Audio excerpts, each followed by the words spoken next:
இந்த சிப்பி காளான் கிரேவி எப்படி செய்யணும்னு பார்த்துடலாமா? ஃபர்ஸ்ட் ஆஃப் ஆல் இந்த சிப்பி காளான், பட்டை காளான்னு சொல்லக்கூடிய காளானை நல்லா க்ளீன் பண்ணி வச்சுக்கோங்க. அதுக்கப்புறமா இந்த மாதிரி வெட்டி வச்சுருக்க தக்காளி, பூண்டு, இஞ்சி, ஒரு 4-5 முந்திரி இதெல்லாம் ஆட் பண்ணிக்கோங்க. இதெல்லாம் சேர்த்து நல்லா ஃபைன் பேஸ்ட்டாக அரைச்சி எடுத்துக்கோங்க.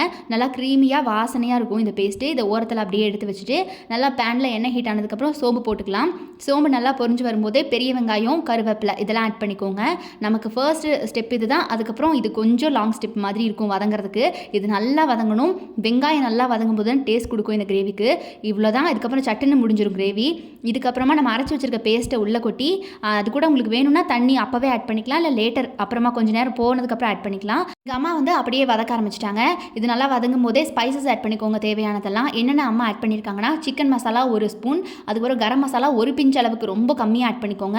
அதுக்கப்புறம் மல்லித்தூள் இருக்குல்ல அது 1 ஸ்பூன், அப்புறம் தேவையான அளவுக்கு மிளகாத்தூள் ஆட் பண்ணி நல்லா வதங்கினதுக்கப்புறமா இந்த மாதிரி நம்ம க்ளீன் பண்ணி வச்சிருக்க சிப்பி காளான் இருக்கு இல்லையா, இதை எடுத்து உள்ளே போட்டுக்கலாம்.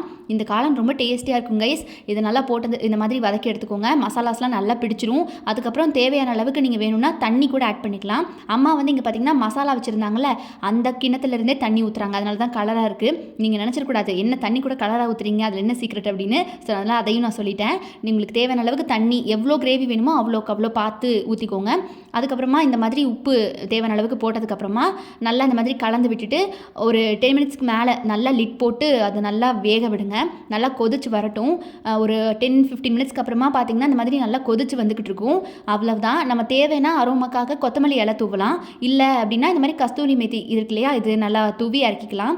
இங்கே வந்து நாங்கள் கஸ்தூரி மேத்தி தான் யூஸ் பண்ணுறோம். நீங்கள் வேணும்னா கொத்தமல்லி கூட தூவிக்கலாம். அப்புறம் கொஞ்சம் நேரத்துலேயே நீங்கள் வந்து மூடி வச்சுட்டு ஒரு 10-15 மினிட்ஸ் கழித்து சர்வ் பண்ணிங்கன்னா பெஸ்ட்டாக இருக்கும். சப்பாத்தி பூரிக்கெல்லாம் சூப்பரான காம்போ இது.